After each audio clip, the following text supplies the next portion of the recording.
हरिः ओं श्रीगुरुभ्यो नमः परमगुरुभ्यो नमः श्रीमदानन्दतीर्थभगवत्पादाचार्यगुरुभ्यो नमः नरसिंहोऽखिलज्ञानमतध्वान्तदिवाकरः जयत्यमितसज्ज्ञानसुखशक्तिपयोनिधिः कल्याणाद्भुतगात्राय कामितार्थप्रदायिने श्रीमद्वेङ्कटनाथाय श्रीनिवासाय ते नमः। व्यासाय भवनाशाय श्रीशाय गुणराशरे हृद्याय शुद्धविद्याय मध्वाय च नमो नमः।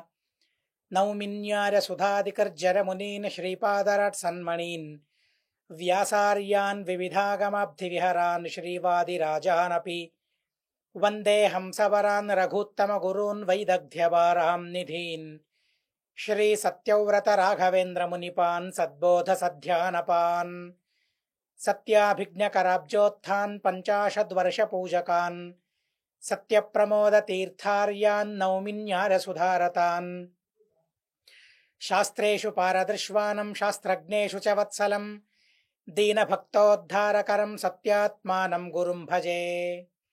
विद्यापीठविधातारं विद्यावारिधिचन्दिरं विद्यार्थिवत्सलं वन्दे महामहिमसद्गुरुम्। नारायणं सुरगुरुं जगदेकनाथं भक्तप्रियं सकललोकनमस्कृतं च त्रैगुण्यवर्जितमजं विभुमाद्यमीशं वन्दे भवघ्नममरासुरसिद्धवन्द्यं।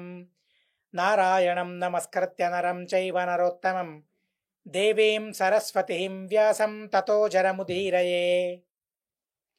नारायणाय परिपूर्णगुणार्णवाय विश्वोदरस्थितिलयोन्नियतिप्रदाय ज्ञानप्रदाय विबुधासुरसौख्यदुःखसत्कारणाय वितताय नमो नमस्ते। स्वस्त्यस्तु हरिः ओं हरिः ओं हरिः ओं। అశ్వత్థామాచార్యుల వారు అతి క్రూరమైన ప్రతిజ్ఞను చేశారు. అది దుర్యోధనుని సమక్షమంలో దుర్యోధనుని ప్రేమను సంపాదించడం కోసం ఆ ప్రతిజ్ఞ. ఎలాంటి మహాదేవత అయినా కూడా ప్రారబ్ధ కర్మం ఎవరి వల్ల ఎలాంటి పనులను చేయిస్తుందో అనే దానికి చాలా గొప్ప ఉదాహరణ అశ్వత్థామాచార్యుల వారి ఈ జీవిత చరిత్ర. అలా పాండవుల సంతతినంతా నాశనం చేయాలని పూనుకున్న తరువాత అలాగే చేయడానికి ఉపక్రమించారు. శిబిరానికి వెళ్ళారు. కానీ ఆ సందర్భంలో పాండవులు మాత్రం అక్కడ లేరు. కృష్ణుడు మరో చోటికి వారిని తీసుకుని వెళ్ళాడు. ఉప పాండవుల్ని అతి అనాయాసంగా అశ్వత్థామాచార్యుల వారు సంహరించారు. బయట కృపాచార్యుల వారు మరియు కృతవర్మ ఉన్నారు.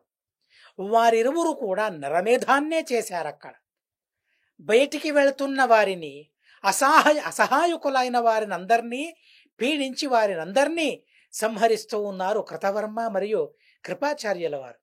ఎలాంటి మహానుభావులు, ఎలాంటి గొప్ప దేవతలు, ఎలాంటి సౌశీల్యం కలవారు అయినా కూడా ప్రారబ్ధం మనిషిని ఎలా ప్రేరిస్తుందో, వారి మార్గం వక్రమయ్యేలా, వక్ర మార్గంలో వారిని పయనింపజేసేలా ప్రారబ్ధం ఎలా చేస్తుందో మనం చూస్తూ ఉన్నాం. వీరు ముగ్గురు అలాంటి వారే అయినా కూడా వారి వల్ల ఈ నరమేధం తప్పడం లేదు. ఇక మిగిలిన వారందరినీ చంపాలని ఏం చేశాడు? మహారథికులు, బలవంతులు యుద్ధం చేశాడు. ఖడ్గంతో వారిని చంపాడు, అస్త్రాలతో చంపాడు.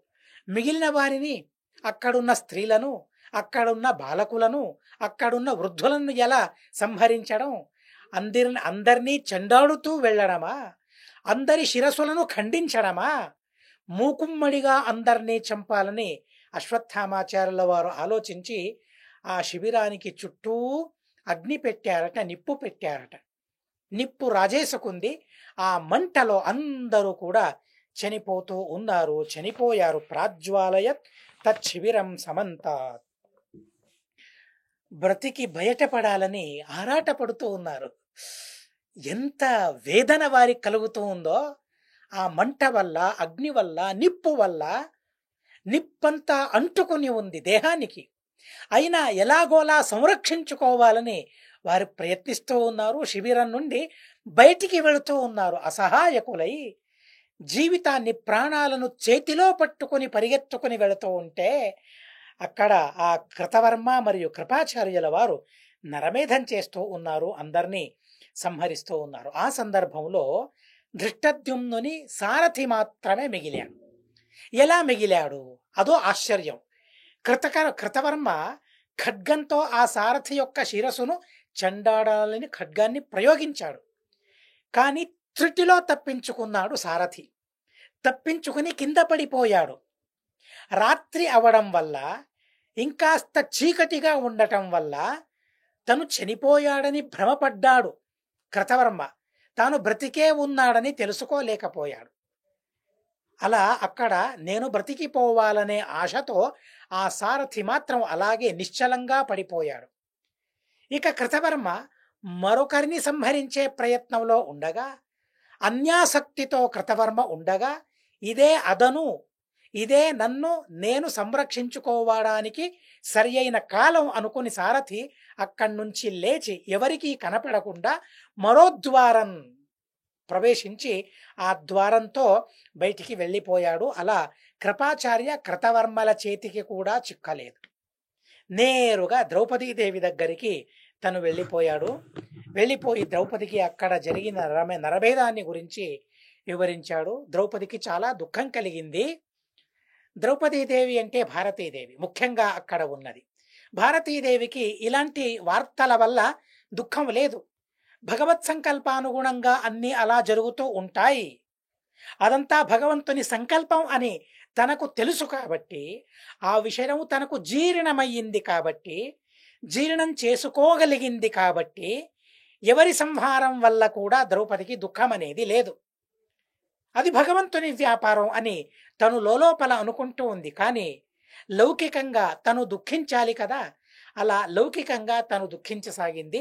భీమసేన దేవుల వారి ముందు ఆ వార్తను విన్నవించుకుంది. భీమసేన దేవుల వారు ధనుస్సును చేతపట్టి రథం పైన ఎక్కి తను అశ్వత్థామాచార్యుల వారిని ఎదుర్కోవడానికి వారిని వెంబడించారు. భీమసేన దేవుల వారు నేరుగా దుర్యోధనుడు అశ్వత్థామాచార్యుల వారు ఎక్కడికి వెళ్ళారు? దుర్యోధనుని దగ్గరికి వెళ్ళాడు. కొన ఊపిరితో తనున్నాడు. పాండవుల సంహారాన్ని విని ఈ ప్రాణాన్ని వదిలిపెట్టాలి అని తన ఆరాటం, తన ఉబలాటం కనుక అలాగే ప్రాణాన్ని చేతబట్టుకుని ఆ దుర్యోధనుడు ఉన్నాడు. ఆ అశ్వత్థామాచార్యులు వెళుతూ వెళుతూ ఉపపాండవుల శిరస్సులను తీసుకుని వెళ్ళారట. తీసుకుని వెళ్ళి ఆ దుర్యోధనునికి చూపించాడట. దుర్యోధనానికి చూపించిన తర్వాత చాలా సంతోషం కలిగింది. ఇక మిగిలిన వారిని ఎలా చంపాను, నిప్పు పెట్టి అందరినీ చంపేశానని చెబుతూ ఉంటే ఆ దుర్యోధనుని మొహంలో సంతోషం తాండవిస్తూ ఉంది. భలే అశ్వత్థామ, భలే అని తను అనుకుంటూ ఉన్నాడు. ఆ తరువాత అక్కడికక్కడే ఆ దుర్యోధనుడు చనిపోయాడు. ఆ తరువాత వీరిలో వణుకు పుట్టుకుంది. అశ్వత్థామ, కృపాచార్య, కృతవర్మ. ఇప్పుడు కౌరవ పక్షంలో యుద్ధం చేసిన వారిలో వీరు ముగ్గురున్నారు. ఈ ముగ్గురికి భయం ఆవహించింది. ఎందుకని? ఉపపాండవుల్ని చంపాం, పాండవుల శిబిరంలో ఉన్న వారందరినీ ఎవరిని చూడకుండా చంపేశాం. ఏం జరుగుతుంది ఇక పైన? కృష్ణుడేం చేస్తాడో? అలా కృష్ణుని భయం వారిని వణికిస్తూ ఉంది. కనుక ఒక్కొక్కరు ఒక్కొక్క దిక్కుకి వెళ్ళిపోయారు. వారందరూ కూడా, ముగ్గురు కూడా ఒక్కో దిక్కుకు వెళ్ళిపోయారు. అశ్వత్థామాచార్యుల వారు భయంతో పరిగెడుతూ ఉన్నారు. మారుతిరన్వధావత. భీమసేన దేవుల వారు అశ్వత్థామాచార్యుల వారిని వెంబడించారు. ఎంత వెంబడించినా కూడా ఏం చేయలేకపోతూ ఉన్నారు. ఇక చివరి అస్త్రం ఏంటది? బ్రహ్మశిరో అస్త్రం అని. ఆ బ్రహ్మశిరో అస్త్రాన్ని ప్రయోగించాలని అశ్వత్థామాచార్యుల వారు సంకల్పం చేసుకున్నారు, ప్రయోగించారు. బ్రహ్మశిర ఆదదే ఏ తస్మిన్నంతరే కృష్ణో ధర్మజేన అర్జునేన చ తత్రాగమ తదస్త్రంచ భీమం చావ్యర్థతాం నయన్. ఆ సందర్భంలో కృష్ణుడు అర్జునుణ్ణి తీసుకుని అక్కడికి వచ్చాడు. ఆ ప్రసంగానికి, ఆ స్థలానికి కృష్ణుడు వచ్చాడు. అర్జునుడు కూడా వచ్చాడు. కృష్ణుడు ఆలోచించాడు, ఏం చేయాలి? ఆ బ్రహ్మశిరో అస్త్రం కూడా అమోఘమైనదే, అది వ్యర్థం కాదు. ఇక భీమసేన దేవుల వారు కూడా, వారి సామర్థ్యం కూడా అమోఘమైనది. రెండు అలా అమోఘాలుగానే ఉండాలి, వ్యర్థం కాకూడదు. భీమసేన దేవుల వారి పరాక్రమం వ్యర్థం కాకూడదు, ఆ అస్త్రం యొక్క బలం కూడా వ్యర్థం కాకూడదు. అలా చూసుకునే బాధ్యత తనది. ఎందుకంటే ఆ బ్రహ్మశిరో అస్త్రానికి అధిదేవత తను కాబట్టి. ఆ అస్త్రం వల్ల భీమసేన దేవుల వారికి ఏ హాని జరగదు, కలగదు. అస్త్రమే ఓడిపోతుందే తప్ప భీమసేన దేవుల వారు ఓడిపోరు. అలాంటి సామర్థ్యం భీమసేన దేవుల వారిలో ఉంది. ఆ విషయం భగవంతునికి తెలుసు, కృష్ణునికి తెలుసు. కానీ ఆ అస్త్రం కూడా అమోఘమైనదే కదా. అలా అమోఘంగానే ఉండనీయాలి ఆ అస్త్రాన్ని కూడా. అందుకోసమే కృష్ణుడు అక్కడ ప్రవేశించాడు. భీమసేన దేవుల వారు ఏ అస్త్రం వల్ల కూడా సంహరింపబడని వారు. వారిని సంహరించే అస్త్రమే లేదసలు ప్రపంచంలో. నారాయణాస్త్రం కూడా ప్రేమతో భీమసేన దేవుల వారిని ఆదుకుంటుందే తప్ప అంతం చేయాలని ఆలోచించదు. అలాంటప్పుడు బ్రహ్మశిరో అస్త్రం వల్ల భీమసేన దేవుల వారికి హాని కలుగుతుందా? లేదు. భీమసేన దేవుల వారు అవధ్యులు. ఆ అస్త్రం అమోఘమైనది కనుక, ఎందుకంటే విష్ణునైవో భయం యస్మాత్ కృతం, భీమసేన దేవుల వారు అవధ్యులుగా ఉండాలి. ఇది కృష్ణుని సంకల్పం. అలాగే బ్రహ్మశిరో అస్త్రం అమోఘంగా ఉండాలి, అది వ్యర్థం కాకూడదు. అది కూడా శ్రీకృష్ణుని సంకల్పమే.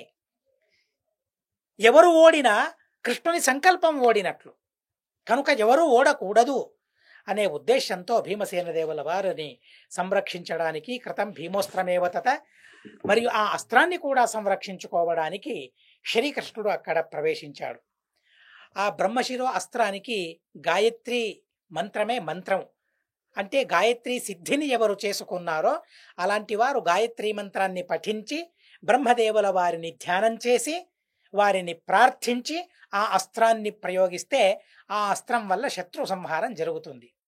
కనుక గాయత్రి మంత్రం ఆ అస్త్రానికి. బ్రహ్మాతధ్యాన దేవత, బ్రహ్మదేవుల వారు ధ్యాన దేవత. మరియు అక్కడ ధ్యానించాల్సింది ఎవరిని? నారాయణుణ్ణి. కనుక భగవంతుడు ఆ అస్త్రాన్ని కూడా సంరక్షించుకోవాలి. భీమసేన దేవుల వారిని కూడా వారికి ఏం జరగకుండా చూడాలని అక్కడికి వచ్చాడు. ఊచేచ పార్థయో కృష్ణో యత్కృతం ద్రౌణినా పురా స్వాయుధానాం యాచనం చాప్యశక్తేన తదుద్ధృతౌ. ఆ సందర్భంలో కృష్ణుడు ధర్మరాజుకు మరియు అర్జునునికి ఒక వార్తను చెబుతూ ఉన్నారు. ఓ సందర్భంలో ఏం జరిగిందంటే అని కృష్ణుడు ప్రారంభించాడు. ఏ సందర్భం అది? కృష్ణుడు ద్వారకను నిర్మింపజేశాడు. ద్వారకా నిర్మాణం జరిగిన తరువాత యాదవులందరూ అక్కడ బస చేస్తూ ఉన్నారు. ఓ రోజు కృష్ణుడు సముద్ర తీరంలో కూర్చుని ధ్యానం చేస్తూ ఉన్నాడు. అసలు కృష్ణుడు ఎవరిని ధ్యానించాలి? ఎవరి ధ్యానం వల్ల తనకు మేలు జరుగుతుంది? మేలు జరుగుతుందా? లేదే. తనను తనే ధ్యానం చేసుకుంటూ ఉన్నాడట భగవంతుడు. తప్ప అది? నా గురించి నేను ఆలోచించుకుంటూ ఉంటానే ఎన్నోసార్లు. మన గురించి మనం ఆలోచించుకుంటూ ఉంటామే. నా సామర్థ్యం ఏంటి, నేనేం చేశాను, ఎలాంటి పనులను చేశాను, ఎలాంటి ఇబ్బందుల్ని అధిగమించాను, ఎలాంటి ప్రతిబంధకాలను అధిరోహించగలిగాను, నా గురించి నేను ఆలోచిస్తానే. ఏముందని నాలో? ఏం లేకున్నా నా గురించి నేను ఆలోచిస్తాను. మన గురించి మనమందరం ఆలోచిస్తాం. కనుక కానీ అన్నీ ఉన్నవి ఎవరిలో? భగవంతునిలో. కనుక తనలో ఉన్న సామర్థ్యాన్నిటినీ భగవంతుడు ఆలోచిస్తూ ఉన్నాడు. అదే భగవంతుడు చేస్తూ ఉన్న ధ్యానం. తన గురించి తనే ధ్యానం చేసుకుంటూ ఉన్నాడు భగవంతుడు. ఆ సందర్భంలో అక్కడికి అశ్వత్థామాచార్యుల వారు వచ్చారట. ఎలాంటి వింత ప్రసంగమో గమనించండి, ఎలాంటి ఆశ్చర్యమో గమనించండి. అక్కడికి అశ్వత్థామాచార్యులు వచ్చారు. కృష్ణుణ్ణి ప్రార్థించారు. కృష్ణుణ్ణి అడిగారు, కృష్ణ నాకో వరం ఇవ్వాలి. ఏం నాయనా, ఏం కావాలి నీకు? కృష్ణుడు అన్నాడు, లేదు, నీ ఆయుధాలు నాకు కావాలి. సరే, ఆయుధాలను ఇస్తాను, నువ్వు తీసుకో. కానీ ఆ ఆయుధాల అవసరం నీకేంటి? నా ఆయుధాల అవసరం నీకేంటి అని తనన్నాడు. పృష్టేనోక్తం త్వయా హీనాం కృత్వా దుర్యోధనాయగాం. అశ్వత్థామాచార్యుల వారు అన్నారట, ఎంత విపరీతంగా ఆలోచించారో చూడండి. పాండవులు రాజ్యాన్ని గెలవాలంటే వారికి నువ్వు ఉండాలి, వారికి సహాయంగా నువ్వు ఉండాలి. నువ్వు ఉంటేనే పాండవులు సామ్రాజ్యాన్ని గెలవగలరు. యతో కృష్ణ తతో జయ అని అన్నారు కదా. నువ్వు పాండవుల పక్షాన ఉన్నట్లయితే పాండవులు సామ్రాజ్యాన్ని గెలుచుకోగలరు, ఈ యుద్ధంలో గెలవగలరు. నీ ఆయుధంతో నీ అస్త్రాలతో నిన్నే సంహరిస్తే ఇక పాండవులు సామ్రాజ్యాన్ని ఎలా పొందగలరు? కనుక నిన్ను సంహరించి ఈ సామ్రాజ్యాన్నంతటినీ దుర్యోధనుని ధారాదత్తం చేస్తాను అని అశ్వత్థామాచార్యుల వారు అన్నారట. ఎలాంటి దురాలోచన చూడండి, ఎలాంటి దురాలోచన, ఎలాంటి ప్రారబ్ధంతో వారు బాధితులవుతూ ఉన్నారో, బద్ధులవ్వాలో గమనించాలి మనం. నీ ఆయుధంతో నిన్నే సంహరించి ఈ సమస్త సామ్రాజ్యాన్ని దుర్యోధనునికి ధారాదత్తం చేస్తాను అని ఆ అశ్వత్థామాచార్యుల వారు అన్నట్టు. ఏం జరుగుతుంది దానివల్ల? ప్రజలకు సుఖం కలుగుతుందా? ధర్మం సుస్థిరమవుతుందా? మంచి పనులు జరుగుతాయా? క్షేమం చేకూరుతుందా సామ్రాజ్యానికి? ఏ విధమైన లాభం ఉంది దానివల్ల? ఏమీ లేదు. అసలు పరమాణువంతైనా ఇసుమంతైనా లాభం లేదు. కానీ పర్వతమంతా హాని దానివల్ల, అధికమైన హాని దానివల్ల కలుగుతుంది. ఆలోచించలేకపోయారు అశ్వత్థామాచార్యుల వారు. నీ ఆయుధం నాకు కావాలి, నిన్ను సంహరించి సామ్రాజ్యమంతా దుర్యోధనునికి కట్టబెడతానని చెప్పినప్పుడు సరే తీసుకోమన్నాడు. ఆ ఆయుధాలను అటు ఇటు కదిలించకలేకపోయారు అశ్వత్థామాచార్యుల వారు. దాతుం త్వదాయుధం మేద్యేత్యేవ ముక్తే ఆత్మనోదితం మైవం కార్షీ పునరిదిధ్యాయత అబ్ధేస్తటే స్వము. దాన్ని ఎత్తుకోవడానికి సామర్థ్యం లేకపోయింది. మరోసారి ఇలాంటి పనులను చెయ్యకు, ఇలాంటి దురాలోచన రాకుండా చూసుకో అని మందలించాను అశ్వత్థామాచార్యుల వారిని. అయినా కూడా ఇప్పుడు ఎలాంటి ప్రయత్నం తను చేస్తూ ఉన్నాడో, ఆ రోజు తన మనసులో ఏదైతే ఉందో, నా ఆయుధంతో నన్ను సంహరించాలనుకున్నాడో, నన్ను సంహరించడం చేతగాక ఉపపాండవుల్ని సంహరించారు అశ్వత్థామాచార్యుల వారిప్పుడు అని అశ్వత్థామాచార్యుల వారు చేసిన ఆ ప్రయత్నాన్ని ధర్మరాజు ముందు, అర్జునుని ముందు చెప్పారు. తదస్త్రం ప్రజ్వల దృష్ట్వా పాండవత్వ విధిత్సయ ధరాయాం ద్రౌణినా ముక్తం కృష్ణేన ప్రేరితోర్జున. అశ్వత్థామాచార్యుల వారు బ్రహ్మశిరోస్త్రాన్ని ప్రయోగించారు. ఎందుకోసమని? పాండవులు ఉండకూడదు, పాండవులే ఉండకూడదు, అసలు పాండవ సంతానం ఉండకూడదు, పాండవులెవరూ ఉండకూడదు, పాండవ పక్షంలోని ఎవరికీ ఈ రాజ్యం దక్కకూడదు, కౌరవులకే దక్కాలి, కౌరవ సంతతిని నేను అభివృద్ధి చేస్తాను అని సంకల్పించాడు. కనుక అపాండవం చేయాలనే ఉద్దేశంతో బ్రహ్మశిరో అస్త్రాన్ని ప్రయోగించాడు. కృష్ణుడు అర్జునునికి ఆదేశం ఇచ్చాడు, నాయనా అర్జున, ఆ అస్త్రానికి ప్రత్యస్త్రం బ్రహ్మశిరో అస్త్రమే. ఆ బ్రహ్మశిరో అస్త్రాన్ని నువ్వు ప్రయోగించి ఆ అస్త్రం శాంతమయ్యేలా నువ్వు చేయాలి. ఆ అస్త్రం వల్ల పాండవులకే విధమైన హాని కలగకుండా నువ్వు చూడాలి అని కృష్ణునితో ప్రేరితుడైన అర్జునుడు కూడా, చూడండి అర్జునుని స్వభావం ఎలాంటిదో, అర్జునునిలో సజ్జనుడు ఎలా దాగున్నాడు కాడు, బాహ్యంలోనే ఉన్నాడు. అర్జునునిలో అంత సజ్జనత అర్జునునిలో ఉంది. అర్జునుడు ఆ బ్రహ్మశిరో అస్త్రాన్ని ప్రయోగించేటప్పుడు సంకల్పం చేసుకున్నాడట, స్వస్త్యస్తు ద్రోణపుత్రాయ. ఏ ద్రోణపుత్రుడు, గురుపుత్రుడు పాండవులు లేకుండా చేయడానికి బ్రహ్మశిరో అస్త్రాన్ని ప్రయోగించారో, అలాంటి గురుపుత్రులైన అశ్వత్థామాచార్యుల వారికి నేను ప్రయోగిస్తూ ఉన్న ఈ బ్రహ్మశిరో అస్త్రం వల్ల ఎలాంటి హాని జరగకూడదు. భూతేభ్యః, ఈ బ్రహ్మశిరో అస్త్రాన్ని ప్రయోగించడం వల్ల ఎందరో ప్రాణులకు కూడా హాని జరుగుతుంది, అసమర్థులైన ప్రాణులకు కూడా హాని జరుగుతుంది. పిచ్చుక మీద బ్రహ్మాస్త్రం అంటారే, బ్రహ్మాస్త్రం ఎవరిపైన ప్రయోగించినా కూడా అసమర్థులైన వారికి దానివల్ల హాని కలుగుతుంది. అర్జునుడు సంకల్పించాడు, భూతేభ్యః, ఏ ప్రాణులకు కూడా నేను ప్రయోగిస్తూ ఉన్న ఈ అస్త్రం వల్ల హాని జరగకూడదు, నాకు కూడా హాని జరగకూడదు అని తను సంకల్పిస్తూ, ఇతి బ్రువంస్తదేవ అస్త్రం అస్త్రశాంతి వ్యసర్జరత. ఆ అశ్వత్థామాచార్యుల వారు ప్రయోగించిన అస్త్రం శాంతమవ్వాలి అనే ఉద్దేశంతో మాత్రమే ఆ బ్రహ్మశిరో అస్త్రాన్ని అర్జునుడు తను ప్రయోగించాడు. ఎలాంటి మంచివాడో చూడండి. ఎవరికి ఏ హాని జరగకూడదు, ఉపపాండవుల్ని తను చంపినా కూడా తను గురుపుత్రుడే కనుక తనకి కూడా ఏ విధమైన హాని జరగకూడదు అనే మార్ధవత అర్జునునిలో ఉంది. దాన్ని వింటూ కూడా పసిగట్టలేకపోయారు అశ్వత్థామాచార్యుల వారు. ఇలాంటి మంచివాడా అర్జునుడు? ఇలాంటి ఔన్నత్యం తనలో ఉందా అని కూడా ఆలోచించలేకపోయాడు. ఏం జరుగుతుంది ఆ అస్త్రం వల్ల? అనస్త్రగ్నేషు ముక్తం తత్ హన్యాదస్త్రముచం యతః గురుభక్త్యా తతో ద్రౌణేః స్వస్తిత్విత్యాహ వాసవిః.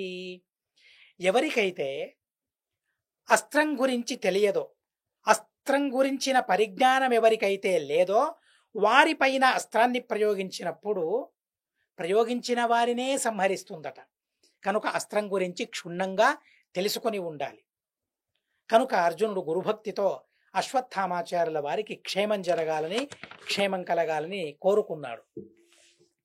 అలా 2 అస్త్రాలు వస్తూ ఉన్నాయి, ఎదుర్కొంటూ ఉన్నాయి, భగభగమని మండుతూ ఉన్నాయి, అగ్నిగోళాల్లా కనిపిస్తూ ఉన్నాయి, ప్రళయకాలంలోని అగ్నిలా గోచరిస్తూ ఉన్నాయి. అలా గోచరిస్తూ 2 అస్త్రాలు ఎదురుపడుతూ ఉన్నప్పుడు ప్రపంచానికి క్షేమం కాదు, దీనివల్ల క్షామం జరుగుతుంది, హాని జరుగుతుందనే ఉద్దేశ్యంతో ఆ 2 అస్త్రాల మధ్యకు వేదవ్యాసదేవుల వారు వచ్చి నిలబడ్డారట. చేతులను పెట్టారు ఇలా, అక్కడే ఉండాలని. 2 అస్త్రాలు అలాగే మధ్యలో నిలిచిపోయాయి. పరబ్రహ్మ కదండి తను. ఈ అస్త్రానికి దేవత చతుర్ముఖ బ్రహ్మ అయితే ధ్యేయమైన దేవత పరబ్రహ్మ. ఆ పరబ్రహ్మయే వేదవ్యాసదేవుల వారు. కొందరికి తెలియదు ఈ వేదవ్యాసదేవుల వారే భగవంతుడని. ఏదో అపాంతరతమ అనే ఋషి అని వ్యాఖ్యానించారు, కానీ వారికి తెలియదు తను దేవుడని, తను భగవంతుడని, తను సర్వోత్తముడని. వారి సూత్రాలకే మేము భాష్యాన్ని రచించామని. వేదవ్యాసదేవులెవరో తెలుసుకోలేనప్పుడు ఇక వ్యాసుల వారు రచించిన సూత్రాలను ఎలా యథాతథంగా అనువాదం చేయగలరో ఆలోచించండి. అసలు వారి ప్రశిష్యులే అంగీకరించలేదు. అపాంతరతమ అనే ఋషి వేదవ్యాసదేవులు అని వ్యాఖ్యానించారు. ఎవరైతే వ్యాఖ్యానించారో వారి ప్రశిష్యులే తమ గురువుల, పరమ గురువుల ఆ వాదంతో ఏకీభవించలేకపోయారు. శిష్యులు, ప్రశిష్యులందరూ కూడా అపాంతరతమ అనే ఋషి కాదు వేదవ్యాసదేవుల వారు, స్వయాన నారాయణుడే, నారాయణదేవ వ్యాస అని ఉపపాదించారు. వ్యాసుడెవరో తెలుసుకోలేకపోయిన వారు ఇక వ్యాస సిద్ధాంతాన్ని పటిష్టంగా ప్రచారం చేయగలరా? అంత అద్భుతంగా భాష్యాన్ని యథాతథంగా వ్యాస హృదయాన్ని అవలోకించి వ్రాయగలరా? వ్రాయలేరు, వ్రాయడం చేత కాదు. కనుక అక్కడ పరబ్రహ్మ స్వరూపాన్ని వేదవ్యాసదేవుల వారు చూపిస్తూ ఉన్నారు. 2 బ్రహ్మాస్త్రాల మధ్యలో పరబ్రహ్మ నిల్చున్నాడు. ఆ పరబ్రహ్మ కనుసైగతో 2 అస్త్రాలు ఉన్న చోటే నిలిచిపోయాయి. భగవంతుని కనుసైగకున్న శక్తి ఏంటో, బలం ఏంటో ఎంత అద్భుతంగా మహాభారతం వర్ణిస్తూ ఉందో అబ్బబ్బా అనిపిస్తుంది. ఇది కదా వేదవ్యాసదేవుల వారు, ఇది కదా వారి సామర్థ్యం. ఎంత వారిపైన భక్తి పొంగుకొస్తుందో ఈ ప్రసంగాన్ని వింటూ ఉన్నప్పుడు, ఈ ప్రసంగాన్ని చెబుతూ ఉన్నప్పుడు. అలాంటి మహాసామర్థ్యాన్ని వేదవ్యాసదేవుల వారు చూపించారట. తయోర్మధ్యే భవత్ క్షణాత్, ఒకే ఒక్క క్షణంలో అసలు ఆ అస్త్రాల వేగమేంటి? ఆ అస్త్రం యొక్క వేగాన్ని పసిగట్టగలరా? అస్త్ర వేగాన్ని పసిగట్టగల సామర్థ్యమే లేదు. అలాంటప్పుడు ఆ అస్త్ర వేగాన్ని అధిగమించగల సామర్థ్యం, బ్రహ్మశిరో అస్త్రం యొక్క వేగాన్ని అందుకోగల సామర్థ్యం, దాన్ని అధిగమించే సామర్థ్యం పరబ్రహ్మకు తప్ప మరెవరిది ఆ సామర్థ్యం? అందుకని వేదవ్యాసదేవుల వారు అక్కడికి వెళ్ళారట. శ్రీమదాచార్యుల వారు ఎంత అద్భుతంగా వేదవ్యాసదేవుల వారిని కొనియాడుతారో. నిస్సీమ శక్తి పరమః కృష్ణ సత్యవతీ సుత సంస్థాప్య అస్త్రద్వయం దూరే తావాహ పురుషోత్తమ. పురుషోత్తములైన వేదవ్యాసదేవుల వారు అర్జునుణ్ణి, అశ్వత్థామాచార్యుల వారిని చూస్తూ మందలిస్తూ ఉన్నారట. ఏంటయ్యా, అస్త్రజ్ఞులు కదా మీరందరూ కూడా, ఇలా అస్త్రజ్ఞులైన వారెందరో అయిపోయారు. ఇలా వారు బ్రహ్మశిరో అస్త్రాన్ని ప్రయోగించారా ఎవరైనా? లేదే. ఈ విధంగా లోకానికి ఉపద్రవం కలిగించాలి, లోకానికి హాని జరగాలనే ఉద్దేశంతో ఇలాంటి పనిని ఎవరైనా చేశారా? లేదే. మీరెందుకు ఈ పనిని చేశారు అన్నప్పుడు అర్జునుడు క్షమాయాచన చేశాడు. చూడండి, అర్జునునికి చెప్పుకోవలసినవి ఎన్నో ఉన్నాయి. అదేంటి స్వామి, మాపైన కోపగించుకుంటూ ఉన్నావు, నాపైన మందలిస్తూ ఉన్నావు. తప్పుడు పని చేసింది తను కదా, అశ్వత్థామాచార్యుడు కదా, నన్నెందుకు నిలదీయడం అని తను చెప్పి ఉండొచ్చు. కానీ శ్రీకృష్ణుని శిక్షణలో తను పెరుగుతూ ఉన్నాడు. చాలా సంతోషం కలుగుతుందో అసలు శ్రీకృష్ణుని శిక్షణలో పెరిగిన వాడు తను. వినయం అంటే ఏంటి, విధేయత అంటే ఏంటి, పెద్దలతో ఎలా మాటలాడాలి, ఎలా మసులుకోవాలి, అందులోనూ భగవంతుడాయతను వేదవ్యాసదేవుల వారు. పరమజ్ఞాని శిఖామణితను, సర్వజ్ఞ శిఖామణితను. అలాంటి భగవంతునితో ఎలా మాటల వ్యవహారం ఉండాలి. భగవంతుడు ప్రార్థించాడట, సంస్థాప్య అస్త్ర సంతిహ్య ఇత్యుక్తే ఫల్గుణ ప్రాహ మయా ముక్తం మహాపది. స్వామిన్, నన్ను క్షమించాలి. మహాపత్కాలంలో నేను బ్రహ్మశిరో అస్త్రాన్ని ప్రయోగించాను. నా ఉద్దేశం అస్త్రశాంతి కలగాలనే ఉద్దేశమే తప్ప ఎవరికీ హాని కలగాలనే ఉద్దేశం నాకు లేదు. అయినా కూడా నేను తప్పు చేశాను ఆ అస్త్రాన్ని ప్రయోగించి. నన్ను క్షమించాలి. క్షమ్యతాం భక్షంతవ్యం భవతా తతః. కనుక నన్ను క్షమించాలని వేడుకున్నాడు. ద్రౌణిరప్యేవమేవాహ తౌ వేదపతిరబ్రవీత్ నివర్త్యతామస్త్రమితి శక్రసూనుస్తథాకరోత్. అర్జునుడు ఆడిన మాటలను గమనించి అశ్వత్థామాచార్యుల వారికి కాస్త కనువిప్పు కలిగింది. అరే, భగవంతునితో ఎలా మాటలాడాలి అని తను అనుకున్నాడు. అర్జును ఇలా మాటలాడాలి నేను అనుకుని ఆచార్యుల వారు ఎంత సూక్ష్మంగా ఆ అశ్వత్థామాచార్యుల వాడి మాటలను అనువాదం చేస్తూ ఉన్నారో చూడండి. ద్రౌణిరపి ఏవమేవ ఆహ. అశ్వత్థామాచార్యుల వారు ఏం చెప్పారు? Copy paste. అర్జునుడు ఏం చెప్పాడో అలాగే డిటో అలాగే కాపీ చేసి భగవంతునికి చెప్పాడు. అంటే అర్జునుని కన్నా తక్కువ వాడు అశ్వత్థామాచార్యుల వారు నేను చెప్పడం లేదు. ఎందుకంటే తారతమ్యంలో రుద్రదేవుల వారు అర్జునుని కన్నా చాలా గొప్ప. అయినా కూడా ప్రస్తుత ప్రసంగం, ఆ దుర్యోధనుని ప్రభావం అశ్వత్థామాచార్యుల వారిని ఆ వ్యక్తిత్వాన్ని కూడా ఓడించేసింది. అశ్వత్థామాచార్యుల వారిలో వారి వ్యక్తిత్వం కనుమరుగైపోయింది. ఆ మహా వ్యక్తిత్వం, మహావిభూతి కనుమరుగయ్యేలా చేసిన దౌర్జన్యం అది దుర్యోధనునిలో ఉంది. అలాంటి ప్రభావం అది. కనుక ఆ అశ్వత్థామాచార్యుల వారి వ్యక్తిత్వం ఏదైతే ఉందో, పరిశుద్ధమైన ప్రభావం ఏదైతే ఉందో, ఆ ప్రభావాన్ని కూడా అధిగమించగలిగింది ఆ దుర్యోధనుని ఆ ప్రభావం. ఆ ప్రభావంలో ఉన్నారు కాబట్టి ఏం చేయాలో తెలియకుండా ఉంది. అయినా కూడా ప్రస్తుతం అర్జునుడు చెప్పినట్లే ఆ అశ్వత్థామాచార్యుల వారు కూడా చెప్పారు. వేదపతి అయిన భగవంతుడు అన్నాడు, ఆ అస్త్రాలను మీరే ఉపసంహారం చేసుకోవాలి. అలాగే అతి సులువుగా అర్జునుడు ఉపసంహారం చేసుకున్నాడు. కానీ అశ్వత్థామాచార్యుల వారికి ఆ అస్త్రోపసంహారం చేయడం వారి చేత కావడం లేదు. ఎందుకని? అస్త్రోపసంహారం చేసుకోగల సామర్థ్యం ఎవరికి? ఎవరిలో అయితే బ్రహ్మచర్యం ఉంటుందో, బ్రహ్మచారియో, బ్రహ్మచర్యాన్ని పరిశుద్ధంగా పరిపాలించారో వారికి మాత్రమే బ్రహ్మశిరో అస్త్రాన్ని ఉపసంహరించుకోగల సామర్థ్యం. అదేంటి? అశ్వత్థామాచార్యుల వారే కదా నిజంగా బ్రహ్మచారి. ఎవరిని వివాహం ఆడలేదు. కానీ అర్జునుడు ఎందరిని వివాహం చేసుకున్నాడు. అర్జునుడు బ్రహ్మచారియా అంటే మహాభారతం చెబుతుంది నిజంగా అర్జునుడే బ్రహ్మచారి. ఎందుకంటే స్వపత్ని వ్రత గ్రహణం ఎలా పతివ్రత అని అంటారో అలాగే పత్ని వ్రత. అలా పత్నితో సుఖాన్ని అనుభవిస్తూ ఉన్నా కూడా, భార్యతో సకల విధములైన భోగభాగ్యాలను అనుభవించినా కూడా సరి అయిన విధానంలో, సరి అయిన రీతిలో ఆ భోగభాగ్యాలను అనుభవించారు. నిషిద్ధమైన రీతిలో కాదు. కనుక బ్రహ్మచర్యం అర్జునునిలో ఉంది. కానీ ఎప్పుడైతే దుర్యోధనుని భార్యలో సంతానాన్ని నేను కంటాను, సంతానం కలిగేలా చేస్తానని ఎప్పుడైతే అశ్వత్థామాచార్యుల వారు ప్రతిజ్ఞ చేశారో వారి బ్రహ్మచర్యమంతా క్షీణమైపోయింది.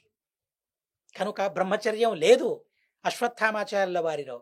గృహస్థులైన అర్జునునిలో ఆ బ్రహ్మచర్యం ఉంది కనుక ఆ అస్త్రాన్ని ఉపసంహరించుకోగలిగాడు. క్షత్రతేజ బ్రహ్మచారి కౌమారాదపి పాండవ నివర్తనే తతశక్తో నైవం ద్రౌణాత్మజోపి సన్న అబ్రహ్మచర్యాదిత్యుక్తే వ్యాసో ద్రౌణిమభాషత నివర్తనా సమర్థస్త్వం దేహి నైసర్గికం మణిం. అశ్వత్థామాచార్య, నీ పరిస్థితి ఎలా మారిందో గమనిస్తూ ఉన్నావా? బ్రహ్మచారివే కానీ బ్రహ్మచర్యం లేదు. బ్రహ్మచర్యం లేని బ్రహ్మచారివి నీవు. పేరుకు మాత్రమే బ్రహ్మచారివి. తను బ్రహ్మచారి కాదు, అయినా కూడా తనలో బ్రహ్మచర్యం ఉంది. తను గృహస్థుడు. అర్జునుడు గృహస్థుడైనా కూడా తను బ్రహ్మచారి కాకపోయినా బ్రహ్మచర్యం తనలో ఉంది. చూడండి, బ్రహ్మచర్యాన్ని ఎలా సంరక్షించుకోవాలో అర్జునుణ్ణి చూసి మనం నేర్చుకోవాలి. అర్జునుని అనుగ్రహంతో మనకు అలాంటి బ్రహ్మచర్యాన్ని పొందే సుయోగం మాకందరికీ రావాలి. ప్రార్థించాలి మనం. అలాంటి మహానుభావుడు అర్జునుడు.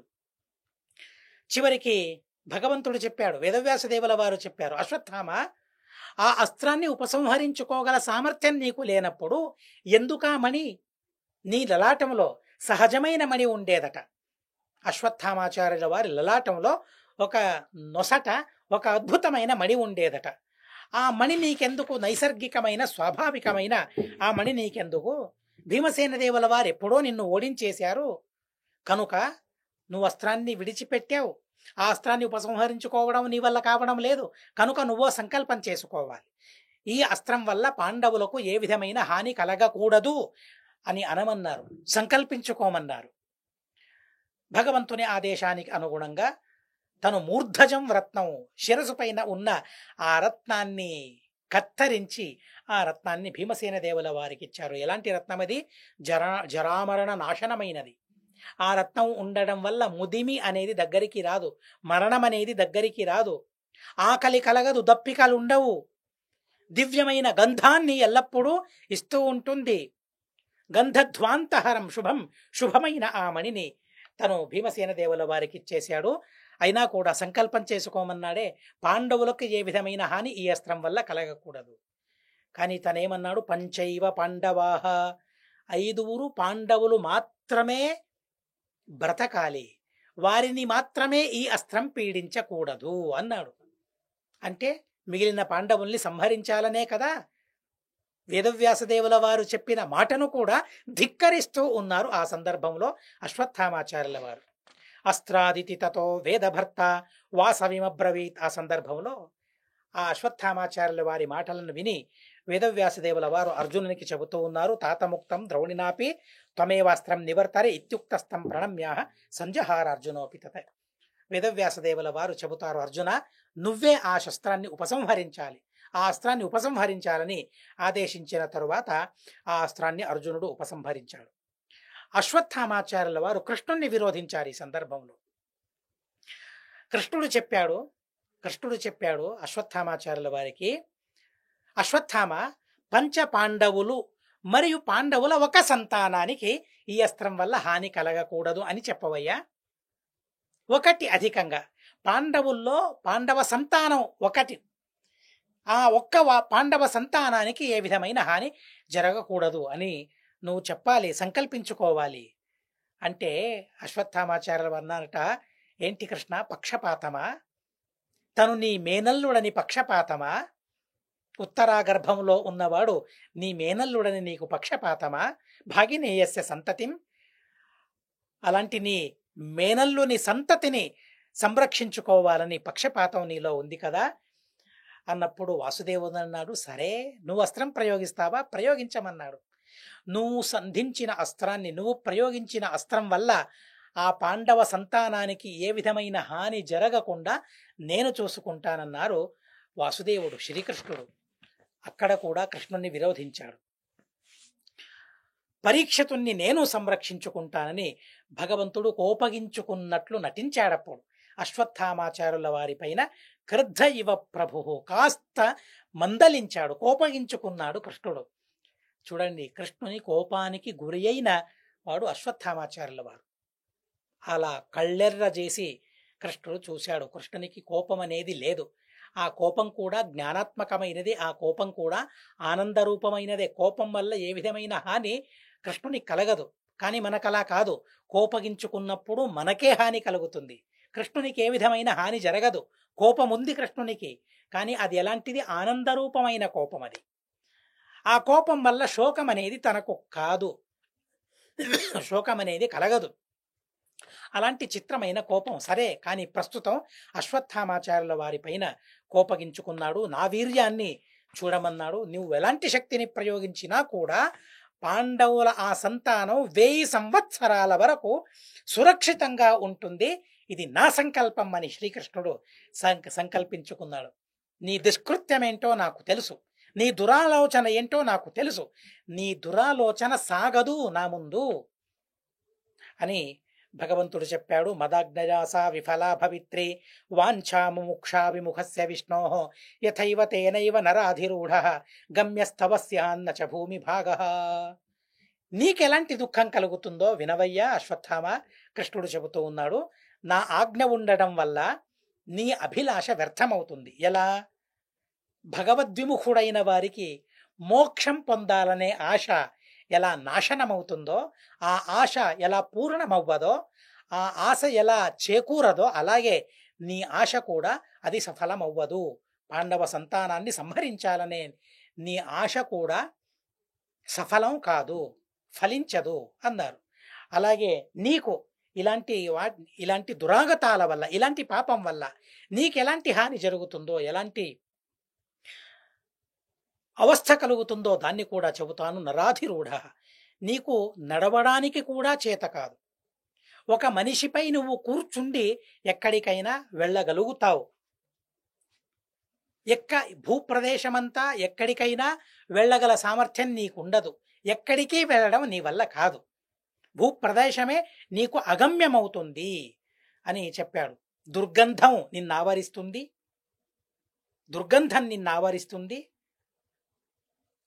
నీ దేహమంతా పుండ్లతో చాలా అస్తవ్యస్తమవుతుంది, అధ్వాన్నమవుతుంది. వ్రణసంచితాంగ సదాచరస్య విపినేషు మంద, ఎల్లప్పుడూ అడవిలో సంచరిస్తావే తప్ప ఇలా రాజ్యాలకు బయటికి రావడం అసలు నీకు సాధ్యం కాదు. యావత్ భువిస్యాదిహ పార్థతంతుర్వ్యాసోపితం ప్రాహ తథేతి దేవ. ఎప్పటి వరకు పాండవుల సంతానం ఉంటుందో అప్పటి వరకు అసలు భూమికి రావడమే, ఏ సామ్రాజ్యానికి వెళ్ళడమే నీకు అసాధ్యమవుతుంది. భూప్రదేశాలన్నీ నీకు అగమ్యమవుతాయి పాండవుల సంతానమున్నంత వరకు. ఇలా చెప్పిన తరువాత రూపద్వయేనాపి హరేస్తథోక్తే, వేదవ్యాసదేవుల వారు కూడా అలాగే నీకు అవ్వాలి శాస్తి, అలాంటి శాస్తి నీకు జరగాలని వేదవ్యాసదేవుల వారు చెప్పిన తరువాత అశ్వత్థామాచార్యుల వారు ప్రార్థించారు. ఓ ప్రభు, నేను తప్పు చేశాను నిజమే, కానీ నేను అనుకున్నప్పుడల్లా, నాకు బాధ కలిగినప్పుడు, వేదవ్యాసదేవుల వారి సందర్శనం కలగాలని నేను కోరుకున్నప్పుడల్లా నీ సంగమం నాకు కలగాలి. నీ సంగమం వల్ల నేను సుఖంగా ఉండాలి. యథేష్టత స్యాత్ నచమేత్ర విఘ్న, ఈ విషయంలో మాత్రం నాకు ఏ విధమైన విఘ్నం కలగకూడదు. నీ సందర్శన సౌభాగ్యాన్ని నాకు కరుణించమని అశ్వత్థామాచార్యులు వేడుకున్న తరువాత భగవంతుడు ఓం అలాగే అన్నాడు. బాదరాయణ తం ప్రణమ్యజో సోపి స్వప్నదృష్టమనుస్మరన్, స్వప్నంలో తనకే విషయాలు గోచరించాయో, ఏ విధమైన స్వప్నం తనకు కలిగిందో ఆ స్వప్న విషయాన్ని స్మరించుకుంటూ అశ్వత్థామాచార్యుల వారు వెళ్ళిపోతూ ఉన్నారు. స్వప్నంలో రాత్రి ఆ ఉపపాండవులను సంహరించడం స్వప్నంలో ఇవంతా కనిపించాయి. అలాగే ద్రౌపదీదేవి అర్జునుని ద్వారా ప్రతిజ్ఞ చేయించడం, నన్ను సంహరిస్తానని ప్రతిజ్ఞ చేయించడం, నన్ను బంధించడం, శిబిరానికి తీసుకుని వెళ్ళడం, ద్రౌపదీదేవి విడిచిపెట్టమని చెప్పడం, అలా విడిచిపెట్టడం సాధ్యం కాదని భీమసేన దేవుల వారు అనడం, కృష్ణుని ఆదేశంతో ఆ మణిని తీసుకుని దేశభ్రష్టులయ్యేలా చేయడం, స్వప్నంలో ఇవన్నీ తనకు కనిపించాయి, అవన్నీ ప్రాయః సత్యమే అయినాయి అని స్మరించుకుంటూ అశ్వత్థామాచార్యుల వారు అడవిని ప్రవేశించారు. సరే, అప్పుడు అడవిని ప్రవేశించారు, ఎంతో పాపం చేశారు కదా, ఆ పాపమంతా పరిహారం అవ్వాలని తపస్సు చేయనారంభించారు.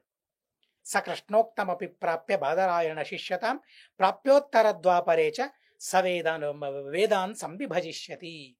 చాలా ఘోరమైన తపస్సును అశ్వత్థామాచార్యుల వారు చేపట్టారు. ఆ తపస్సు వల్ల భగవంతునికే సంతోషం కలిగింది. వేదవ్యాసదేవుల వారు అశ్వత్థామాచార్యుల వారిని తమ శిష్యులుగా స్వీకరించారు. తపస్సు చేసి పాపాలనన్నిటినీ కడుక్కుని పరిశుద్ధులైన తరువాత ఆ అశ్వత్థామాచార్యుల వారిని వేదవ్యాసదేవుల వారు తమ శిష్యులుగా స్వీకరించారు.